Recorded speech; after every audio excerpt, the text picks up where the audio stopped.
Praise the lord.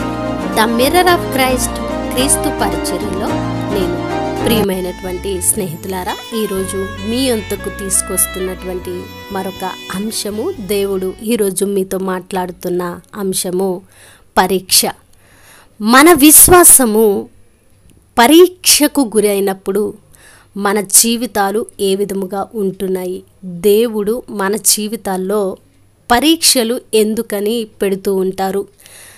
అయితే మన విశ్వాసాన్ని కోల్పోకుండా పరీక్షను ఏ విధంగా ఎదుర్కోవాలి అనే అంశాలను ఈరోజు మీ ముందుకు తీసుకువస్తున్నాను. అయితే ప్రియమైనటువంటి స్నేహితులారా, మన నిత్యము మనం ఈ లోకంలో జీవిస్తున్నంత కాలము కూడా ఒడిదుడుకులు కలిగిన జీవిత విధానము మనలో ఉంటుంది. కష్టము, నష్టము, సుఖము, ఇరుకు, ఇబ్బంది అన్నీ కూడా మన జీవితంలో మిళితమై ఉంటాయి. కాబట్టి వీటన్నిటినీ మనము కలిపి మన జీవితాన్ని కొనసాగిస్తూ ఉన్నప్పుడు కొన్ని అనిత్యమైన పరిస్థితుల్లో మన నిశ్చయతను పోగొట్టుకోకుండా విశ్వాసములో కూడా దేవుడు పరీక్షలను ఎదుర్కొనే వారముగా ఉండాలని క్రీస్తు ప్రభువారు ఈరోజు మాట్లాడుతూ ఉండగా, దీనిని వాక్యానుసారముగా మనము ఒకసారి గమనించినట్లయితే నిర్గమకాండము 15వ అధ్యాయము 25వ వచనము, అక్కడ ఆయన వారిని పరీక్షించెను అనే వాక్యము మనకు కనబడుతుంది. దేవుడు ప్రతి వ్యక్తిని కూడా విశ్వాసిగా ఎదగాలంటే మొదటిగా ఆయన కొన్ని పరీక్షలను పెడుతూ ఉంటారు. అయితే ఆ పరీక్షలను మనము జయించగలిగే వారముగా ఉండాలి. ఇక్కడ వాక్యము స్పష్టముగా మాట్లాడుతుంది, అక్కడ ఆయన వారిని పరీక్షించెను అని. ఇక్కడ ఆయన వారిని అనే ప్లేస్లో మన పేరును పెట్టుకున్నట్లయితే, ఒకవేళ దేవుడు ఈరోజు మిమ్మల్ని పరీక్షిస్తున్నారేమో ఒకసారి ఆలోచన చేయాలి. దేవుడు పరీక్షించని స్థితిలో ఏ విశ్వాసి కూడా ఉండడు. ప్రతి వ్యక్తి కూడా ఆ యొక్క పరీక్షను తట్టుకోగలిగినప్పుడు విశ్వాసములో ఎదిగి దేవునిలో బలపడటానికి దేవుడు అధికారాన్ని ఇస్తారు. కాబట్టి ప్రియమైనటువంటి వారలారా, ఒక ఉక్కు కర్మాగారాన్ని ఉదాహరణగా మీ ముందుకు తీసుకొస్తున్నాను. ఈ యొక్క ఉదాహరణను అన్వయించి మీకు విషయాన్ని తెలియచేయాలని ఆశపడుతున్నాను. మనం ఒక ఉక్కు కర్మాగారాన్ని చూసినట్లయితే అక్కడ తయారైన వస్తువుల నాణ్యతను పరీక్షించడానికి ఒక విభాగంలో అనేకమైన చిన్న చిన్న గదులు ఉంటాయట.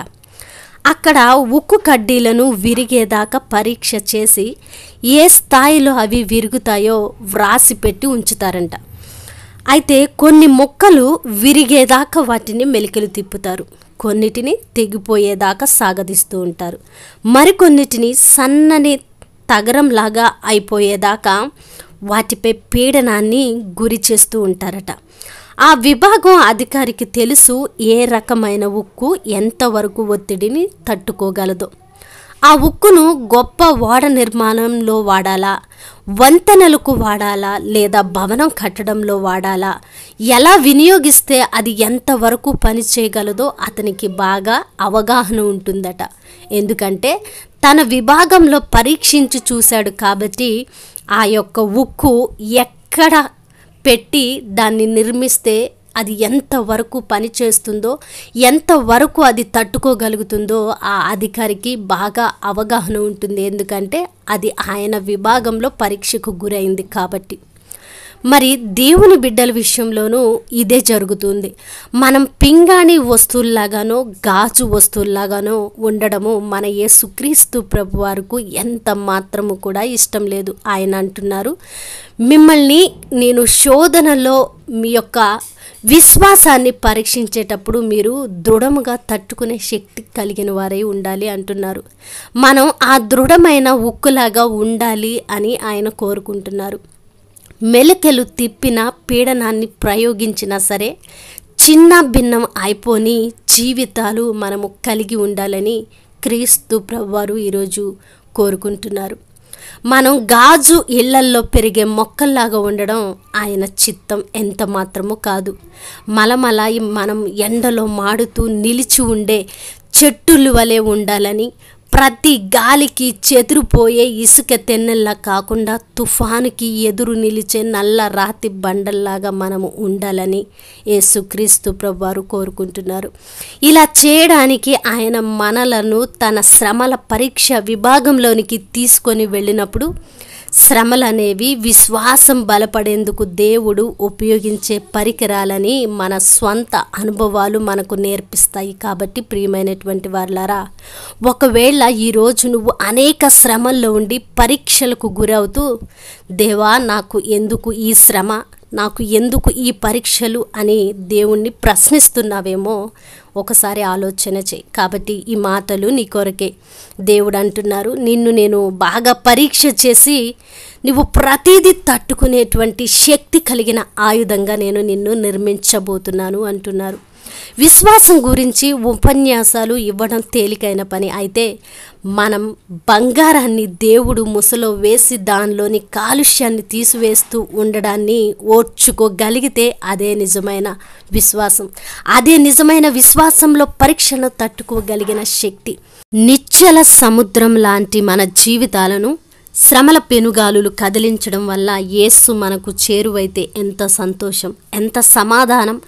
ఆయన లేని ప్రశాంతత కంటే ఆయనతో తుఫాను ప్రయాణమే ఎంతో మేలు కదా. కాబట్టి ప్రియమైనటువంటి వారలారా, దేవుడు లేని మన సంతోషాలు, సమాధానాలు, దేవుడు లేని ప్రశాంతత పొందుకునే దానికంటే మనము శ్రమలో ఉన్న, పరీక్షలో ఉన్న, ఇబ్బందిలో ఉన్న, ఇరుకులో ఉన్న క్రీస్తు ప్రభువారు మనతో ఉంటే అది మనకు ఎంతో మేలు, ఎంతో సమాధానాన్ని కలుగచేస్తుంది. కాబట్టి మీరు ఎదుర్కొంటున్న ప్రతి పరీక్షను కూడా దేవుడు చూస్తూ ఉన్నాడు అని మీరు గమనించండి. అక్కడ ఆయన వారిని పరీక్షించెను అని దేవుని వాక్యము ఏ విధముగా అయితే పలుకుతుందో, దేవుడు ఈరోజు మీతో మాట్లాడుతున్నటువంటి మాట, నేను మిమ్మల్ని పరీక్షిస్తున్నాను అని దేవుడు మీతోటి స్పష్టంగా మాట్లాడుతూ ఉన్నారు. కాబట్టి ప్రియమైనటువంటి వారలారా, మీ జీవితాలు పరీక్షలకు గురి అవుతూ ఉంటే దేవుడు మీకు దగ్గరగా ఉన్నాడని నమ్మండి. ఆయన మిమ్మల్ని ఉన్నతమైన స్థానంలో నిలువ పెడుతున్నారని నమ్మండి, విశ్వసించండి. ఆ పరీక్షను ఎదుర్కొని ఆయనను కలవబోతున్నందుకు సంతోషంతో ఆయనకు కృతజ్ఞతాస్తుతులు మీరు చెల్లించేవారిగా ఉండాలి. కాబట్టి ప్రియమైనటువంటి స్నేహితులారా, ఈ వాక్యము ద్వారా మీ విశ్వాసము పరీక్షకు గురైనప్పుడు ఆ పరీక్షలో మీరు విజయము పొందుకునే వారిగా ఉండాలని, దేవుడు పెట్టిన ప్రతి ముళ్ళును, శోధనను, ఈ యొక్క పరీక్షలను మీరు దాటి విజయాన్ని పొందుకునే వారిగా ఉండాలని ఈ వాక్యము విత్తబడి ఫలభరితమైన ప్రార్థనా జీవితమును మీరు కొనసాగిస్తూ పరీక్షలను తట్టుకునే ప్రార్థనా జీవితాన్ని కలిగి ఉండాలని దేవుని సన్నిధిలో ప్రార్థిస్తూ ద మిర్రర్ ఆఫ్ క్రైస్ట్ క్రీస్తు పరిచర్యలో నేను దేవుడు మిమ్మను దీవించును గాక. ఆమెన్.